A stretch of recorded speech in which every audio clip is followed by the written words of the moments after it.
नमस्कार दोस्तों, मैं आपका दोस्त बजरंग प्रजापति एक बार फिर से आपके सामने हाजिर हूं, एक और ऐतिहासिक एवं रहस्यमय किस्सा लेकर। एक श्राप के कारण 170 सालों से वीरान पड़ा है गांव। रात को रहता यहां भूतों का डेरा। हमारे देश भारत के कई शहर अपने दामन में कई रहस्यमय घटनाओं को समेटे हुए हैं। ऐसी एक घटना है राजस्थान के जैसलमेर जिले के कुलधरा गांव की। यह गांव पिछले 170 सालों से वीरान पड़ा है। कुलधरा गांव के हजारों लोग एक ही रात में इस गांव को खाली करके चले गए थे और जाते जाते श्राप दे गए थे कि यहां फिर कभी कोई बस नहीं पाएगा। तब से गांव वीरान पड़ा हुआ है। कहा जाता है कि यह गांव रूहानी ताकतों के कब्जे में है। कभी एक हंसता खेलता यह गांव आज एक खंडर में तब्दील हो चुका है। टूरिस्ट प्लेस में बदल चुके कुलधरा गांव घूमने आने वालों के मुताबिक यहां रहने वाले पालीवाल ब्राह्मणों की आहट आज भी सुनाई देती है। उन्हें वहां हर पल ऐसा अनुभव होता है कि कोई आसपास चल रहा है। बाजार के चहल पहल की आवाजें आती हैं, महिलाओं के बात करने की आवाजें आती हैं। उनकी चूड़ियों और पायलों की आवाज हमेशा ही वहां के माहौल में घुली मिली रहती हैं और उस माहौल को और भी भयावह बना देती हैं। प्रशासन ने इस गांव की सरहद पर एक फाटक बनवा दिया है, जिसके पार दिन में तो सैलानी घूमने जा सकते हैं, लेकिन रात में इस फाटक को पार करने की हिम्मत कोई नहीं करता। कुलधरा जैसलमेर से लगभग 18 किलोमीटर की दूरी पर स्थित है। पालीवाल समुदाय के इस इलाके में 84 गांव थे और यह उनमें से एक था। मेहनती और रईस पालीवाल की कुलधार शाखा ने सन 1291 में तकरीबन 600 घरों वाले इस गांव को बसाया था। कुलधरा गांव पूर्ण रूप से वैज्ञानिक तौर पर बना था। ईंट पत्थर से बने इस गांव की बनावट ऐसी थी कि यहां कभी गर्मी का एहसास नहीं होता था। कहते हैं कि इस कोण में घर बनाए गए थे कि हवाएं सीधे घर के भीतर होकर गुजरती थी। कुलधरा के ये घर रेगिस्तान में भी वातानुकूलन का एहसास कराते हैं। इस जगह गर्मियों में तापमान 45 डिग्री रहता है, पर आप यदि अब भी भरी गर्मी में इन वीरान पड़े मकानों में जाएंगे तो आपको शीतलता का अनुभव होगा। गांव के तमाम घर झरोकों के जरिए आपस में जुड़े थे, इसलिए एक सिरे वाले घर से दूसरे सिरे तक अपनी बात आसानी से पहुंचाई जा सकती थी। घरों के भीतर पानी के कुंड, ताक और सीढ़ियां कमाल के हैं। पालीवाल ब्राह्मण होते हुए भी बहुत ही उद्यमी समुदाय था। अपनी बुद्धिमता, अपने कौशल और अटूट परिश्रम के रहते पालीवालों ने धरती पर सोना उगाया था। हैरत की बात यह है कि पाली ने कुलधरा आने के बाद पालीवालों के रेगिस्तानी सरजमी के बीचों बीच इस गांव को बसाते हुए खेती पर केंद्रित समाज की परिकल्पना की थी।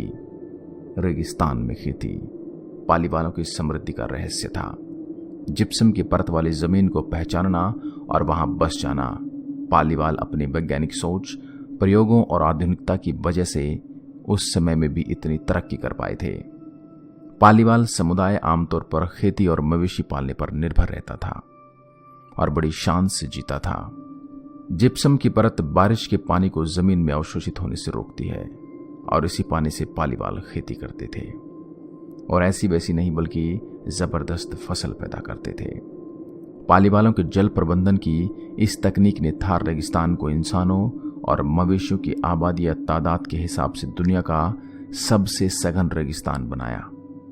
पालीवालों ने ऐसी तकनीक विकसित की थी कि बारिश का पानी रेत में गुम नहीं होता था, बल्कि एक खास गहराई पर जमा हो जाता था।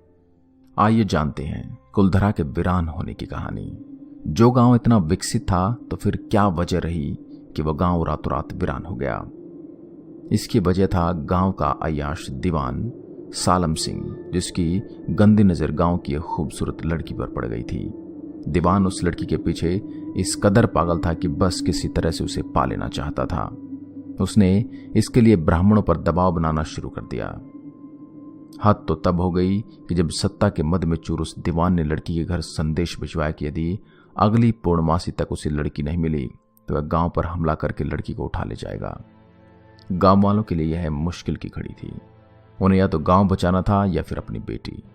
इस विषय पर निर्णय लेने के लिए सभी 84 गांव वाले एक मंदिर पर इकट्ठा हो गए और पंचायतों ने फैसला किया कि कुछ भी हो जाए अपनी लड़की उस दीवान को नहीं देंगे।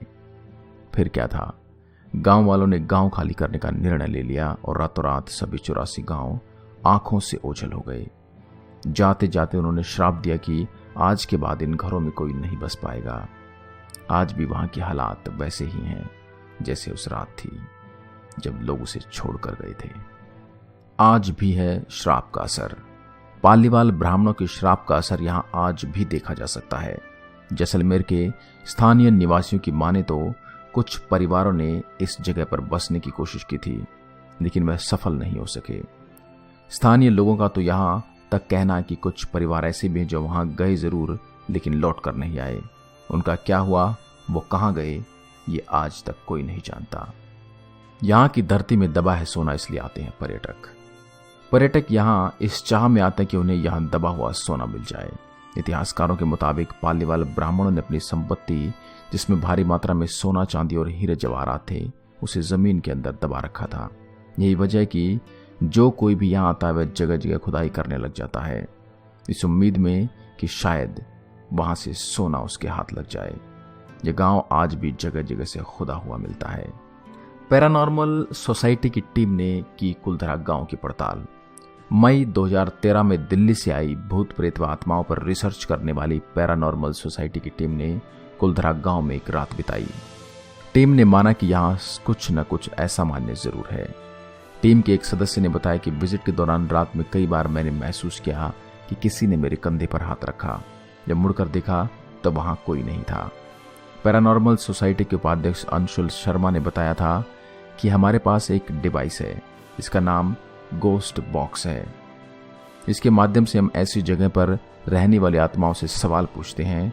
कुलधरा में भी ऐसा ही किया गया।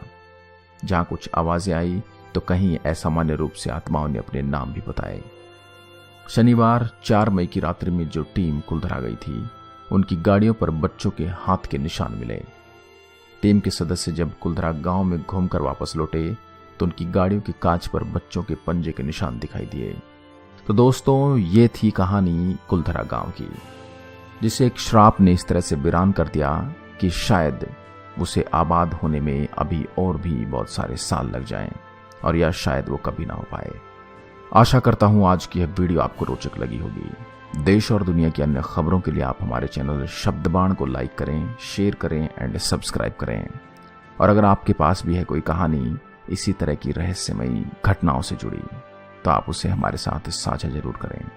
तब तक के लिए नमस्कार। एक बार फिर आपसे मुलाकात होगी। जय हिंद, जय भारत।